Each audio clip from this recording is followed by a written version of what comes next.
Part 2, take 2, Cambodia, mate. Yeah, I'm helping out Phnom Penh Crown up there, overseeing everything. We've got the first team, obviously. We're playing in the local league as well as the Singapore Cup and the AFC President's Cup. And we've just started an elite academy up in Cambodia, which is, we went around to 17 provinces and picked the best 22 players under 13 years of age. They now live in Phnom Penh, train 6 days a week, private school, everything. So it's keeps me busy when I'm up there. All right, good. Well, you've been around the region quite a while, haven't you? You've been in Singapore and Malaysia. How does the standard in Cambodia rate? Yeah, it's still way below the neighbouring leagues, unfortunately. And one of the reasons is a lack of youth development. There's very little youth development going on up there. So that's not the players' fault. They go out there and try to play as good as they can, but if they don't receive proper coaching at a younger age, they're always going to struggle. And that's one of the reasons why Cambodia, on an international stage, is always going to struggle. How's the local league? I mean, how many teams are in the league? There's 10 teams in the league. It's getting better, but it's still...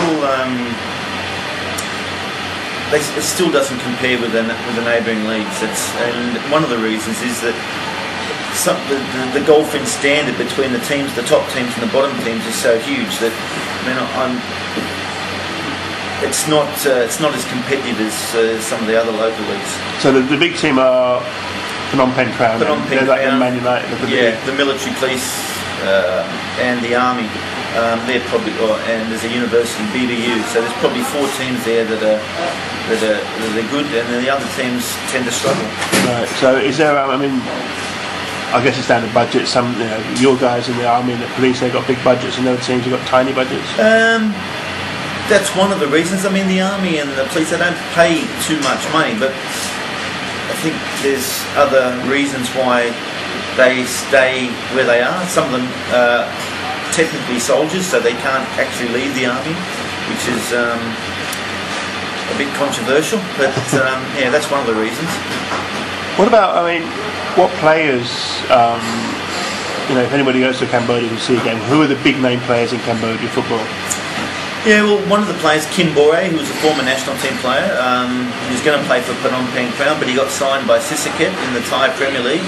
Right. He's obviously a key player. There's another striker who's played for the national team for years, now plays for Phnom Penh Crown, Kuch Kupiat, who actually came down to trial in Indonesia last year for Jackson Tiago's team. Persebaya.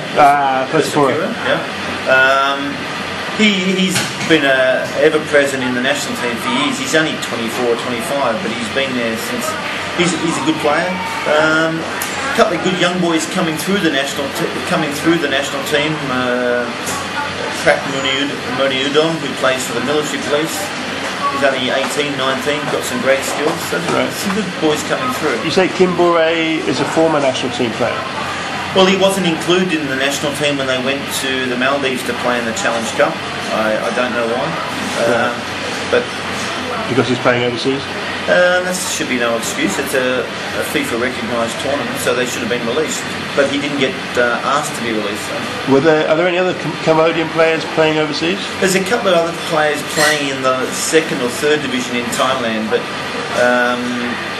there's a player who used to play for Phnom Penh Crown, who was in the national team last year when I was coaching. Soknorn, his name is, who's a really good young player as well, and he's playing for some 2nd or 3rd division club. So I don't know what the quality is like. I don't know whether it's a good move, but there's some players there who have got some ability. But I think most of the time it's through their own individual work. No thanks to the federation. Okay. Ooh, second federation, good stuff. I was about to say, can you see the players you've named?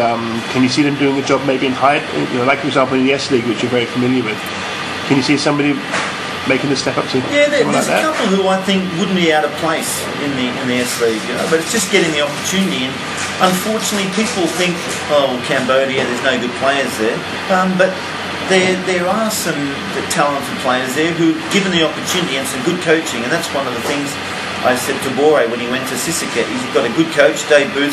For me, he's been around the region for a long time. Yeah. He's a good coach. I've seen him work. That I think Bore will come back, if he does come back, a better player.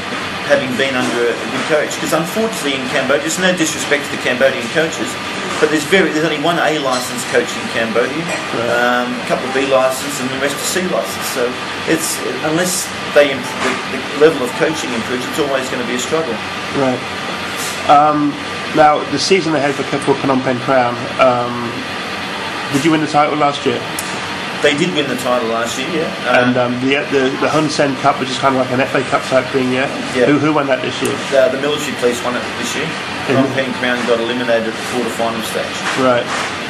Given all the investment from Phnom Penh Crown, they've got to be surely aiming for a title this year. Yeah, I mean, obviously... Nothing else acceptable? No, I don't think so. I think there's no givens in football, but given what we're trying to do in terms of salaries, in terms of training facilities, everything, I think we've got probably some of the best local players as well. Right. And a couple of good foreign players that used to play in Singapore. Kingsley and Anthony played for Gombak. So how's Kingsley settling in?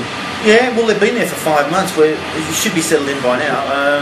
But they're good boys. They're living at the house. We have a house that the players from the provinces live in. So Kingsley and Anthony are living there. I think they struggle a little bit with the food sometimes, but they're good boys. Okay.